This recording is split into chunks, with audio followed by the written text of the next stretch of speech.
Assalamualaikum warahmatullahi wabarakatuh. Salam Om Swastiastu, Namo Buddhaya, salam kebajikan untuk kita semua. Perkenalkan, nama saya Asifia Ulantirana dengan NIM 231991563, kelas Hukum Pidana Internasional A, Fakultas Hukum UPN Veteran Jakarta. Pada kesempatan kali ini, saya akan memaparkan hasil laporan field study saya pada saat ke Pengadilan Negeri Jakarta Selatan. Hari saat kunjungan itu pada hari Rabu tanggal 15 November 2023. Jenis kasus yang disidangkan saat itu yaitu peredaran gelap narkotika. Tahap pemeriksaan perkaranya di tahap pembacaan putusan. Nah, alasan saya memilih perkara atau kasus ini karena kejahatan narkotika mencakup serangkaian aktivitas ilegal terkait dengan penggunaan, produksi, distribusi, dan perdagangan zat-zat narkotika yang dapat menyebabkan ketergantungan atau dampak negatif pada kesehatan dan keamanan masyarakat. Penggunaan narkotika dapat merugikan individu secara fisik dan psikologis, mempengaruhi stabilitas sosial, dan menyumbang pada meningkatnya tingkat kejahatan. Kejahatan narkotika mencakup produksi ilegal, distribusi, dan perdagangan obat-obatan terlarang. Perdagangan narkotika juga dapat menjadi sumber pendanaan untuk kelompok teroris dan organisasi kriminal, meningkatkan risiko keamanan nasional dan internasional. Selain itu, kecanduan narkotika dapat merusak hubungan sosial dan keluarga, dan memperburuk kondisi kehidupan sosial. Berikut akan saya paparkan rincian perkara dari kasus ini, yaitu kasus dengan nomor perkara 548-PITSUS-2023-PN Jakarta Selatan. Nama-nama pihak yang berperkara, terdakwa yaitu Saiful Haris, Jaksa Penuntut Umum Fitani SH, Penasihat Hukum Amodra Mahardika SH, Saksi Bribda Raffi Farhan Nugroho. Majelis Hakim yang ditunjuk pada perkara ini yaitu Hakim Ketua Abu Hanifah SHMH, Hakim Anggota Joni Kondolole SHMH, dan kami John SHMH.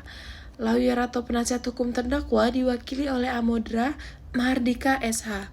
Status penahanan, ditahan Hakim Pengadilan Negeri perpanjangan oleh Ketua Pengadilan Negeri dari tanggal 25 Oktober sampai 23 Desember 2023. Di sini tertera nilai kerugian, pasal yang didakwakan, dan sistem persidangan.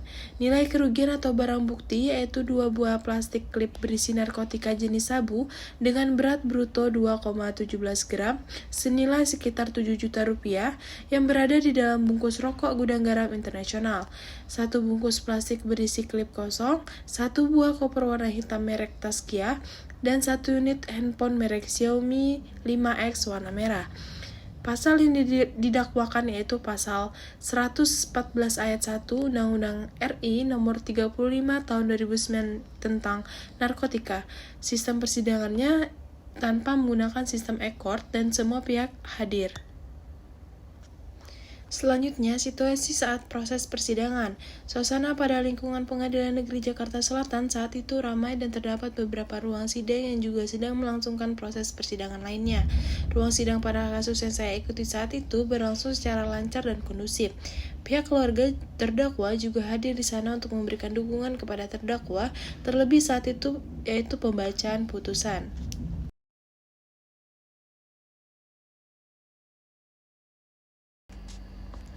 Melalui hasil studi lapangan ke Pengadilan Negeri yang menangani kasus pengedaran gelap narkotika, kita dapat menarik beberapa pelajaran penting.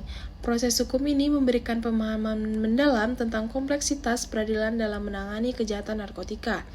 Berikut adalah beberapa pelajaran yang dapat diambil dalam pengadilan. Kita dapat memahami peran penting penegakan hukum dalam mengumpulkan bukti, menyusun kasus, dan membuktikan pelanggaran hukum. Keberhasilan proses peradilan seringkali bergantung pada integritas dan profesionalisme aparat penegak hukum. Melalui kasus-kasus yang diajukan di pengadilan, kita dapat melihat dampak besar pengedaran gelap narkotika pada individu dan masyarakat. Ini mencakup aspek kesehatan, sosial, dan ekonomi, serta konsekuensi hukum bagi pelaku. Terakhir, studi ini dapat menjadi landasan bagi perbaikan sistem hukum, kebijakan pencegahan, dan langkah-langkah lainnya untuk menghadapi tantangan yang serius yang ditimbulkan dari pengedaran gelap narkotika ini. Selanjutnya, pada kesempatan kali ini juga saya akan menyimpulkan opini atau kesimpulan yang mana dikaitkan dengan Dasen dengan Dasolen pada kasus peredaran gelap narkotika.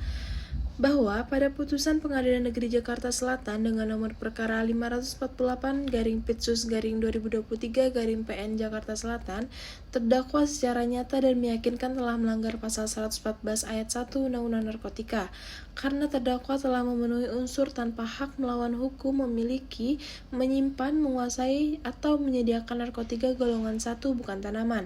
Dalam hal ini, bahwasanya di Indonesia peredaran dan perdagangan gelap narkotika merajalela. Dari keadaan yang sebenarnya, dapat kita rasakan bahwa penyalahgunaan narkoba tidak hanya terjadi di perkotaan saja, tetapi juga sudah merambah ke daerah-daerah yang jauh dari kota atau desa, bahwa sindikat kejahatan narkoba semakin meningkat setiap tahunnya, namun mereka tetap sulit dideteksi karena kemampuan memanfaatkan organisasinya. Selanjutnya, pada penyalahgunaan dan peredaran gelap narkotika merupakan kejahatan luar biasa atau extraordinary crime yang mengancam dunia dan bisa digunakan sebagai salah satu senjata dalam proxy war untuk melumpuhkan kekuatan bangsa. Oleh karena itu, kejahatan ini harus diberantas dan ditangani secara komprehensif.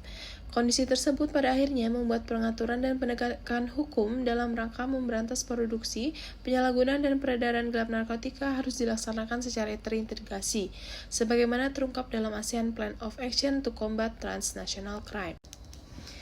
Terungkapnya kasus-kasus tentang peredaran gelap narkotika di satu sisi memang dapat menjadi indikator meningkatnya kinerja kepolisian dengan Badan Narkotika Nasional dalam melakukan penangkapan sindikat peredaran gelap narkotika.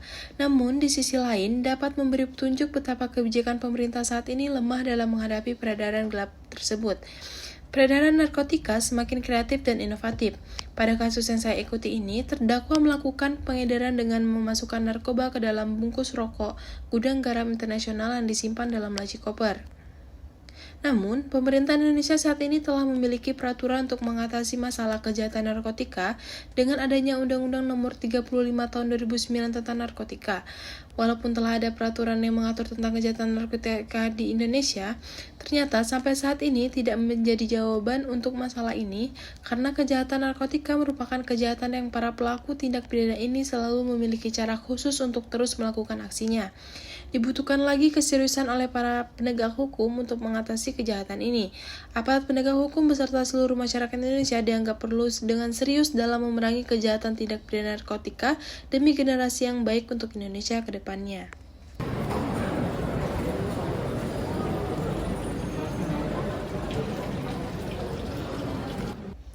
Baik, sekian pemaparan field study di Pengadilan Negeri Jakarta Selatan dalam kasus pengedaran gelap narkotika. Lebih kurangnya saya mohon maaf. Wassalamualaikum warahmatullahi wabarakatuh. Terima kasih.